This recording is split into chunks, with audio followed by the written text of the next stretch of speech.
Storming bracket! What's going on, everyone? So welcome to my latest video. This is, of course, my review for the 2012 film, The Master.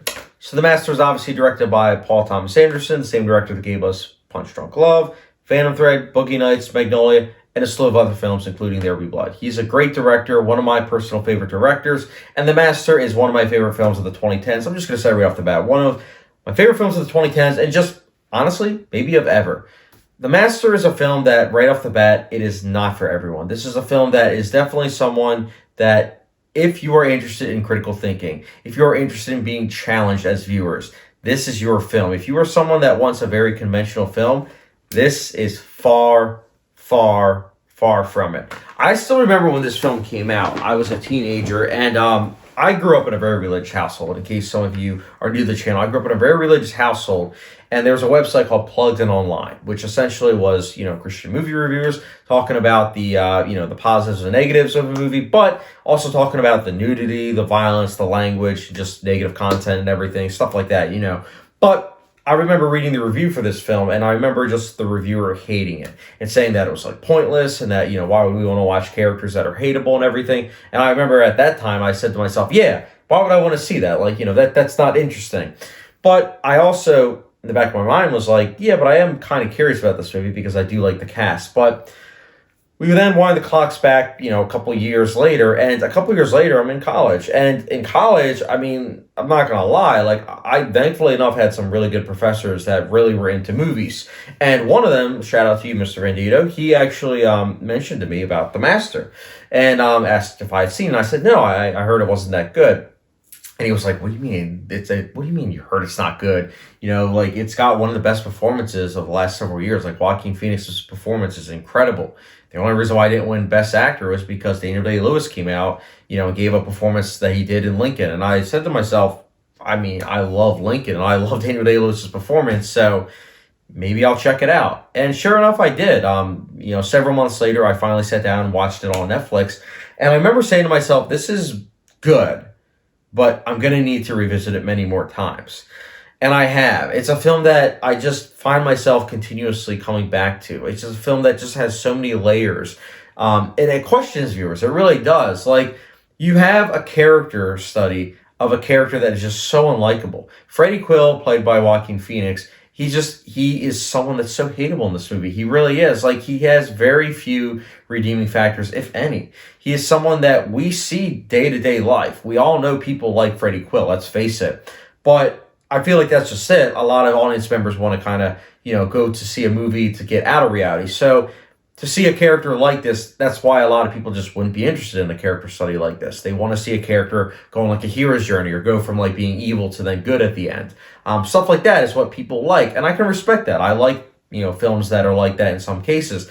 But here we have a very, very much so non-traditional arc. An arc that, again, no spoilers, when you see the opening scene and the ending scene and how they bookend one another, it really kind of hits home about the arc that I'm explaining to you about Freddie Quill.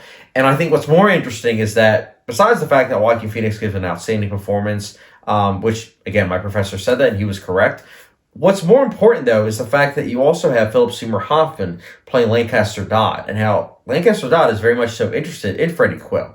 He sees a lot in him, in pretty much Freddie Quill, and he is probably someone that honestly wants to take him in, not only because of that, but also because he feels like he can help him out. And the cause is pretty much obviously wanting to help people out. So I like that they have that dynamic, but more importantly, we see two characters that both are suppressing things. They're suppressing urges, both through the cause. Obviously, Lancaster Dodd's been in the cause much longer, so he's using that, and he's so used to it that it's like, second nature for him.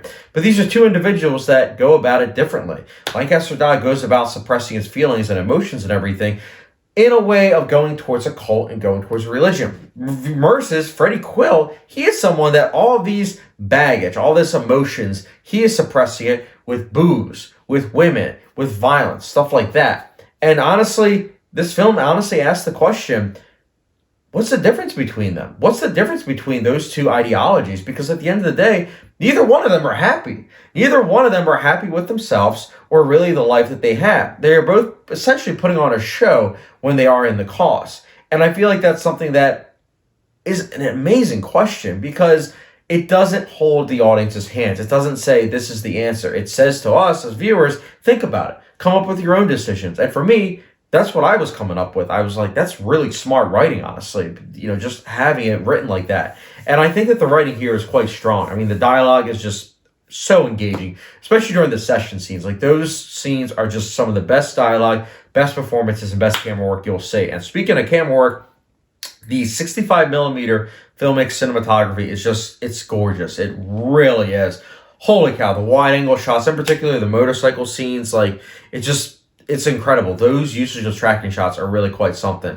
Johnny Greenwood's score, it's also incredible, per usual. I mean, he's a great composer. And I also really have to say that in terms of, overall, the cast, every single performance here is great. Obviously, we have the 3 lead performances in Philip Seymour Hoffman, Amy Adams, and Joaquin Phoenix. Those 3 are obviously the standouts, and they're incredible. But the other performances, such as Rami Malek or Laura Dern, they're also great. Jesse Plemons as well. Jesse Plemons, I also think, was great as the son of Lancaster Dodd, in that he kind of also puts on a face, similar to a lot of these characters in the movie. But the difference is with him is that when he's actually confronted with if his, believing in the cause and everything, he's like, no, I don't. This is all made up, dude.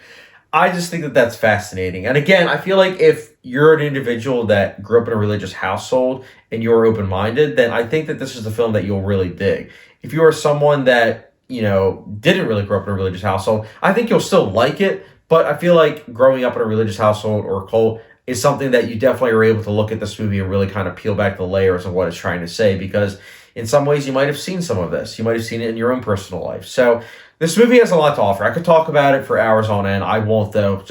I'll leave it at this.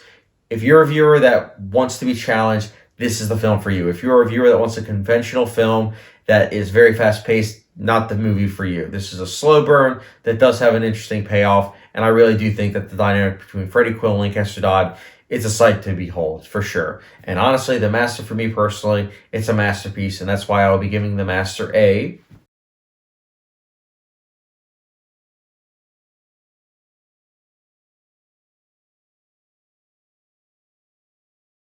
So yeah, guys, The Master. Let me know your thoughts in the comment section below. Did you like The Master? Let me know down below. And as always, don't forget subscription, notification bell, and I'll catch you guys later.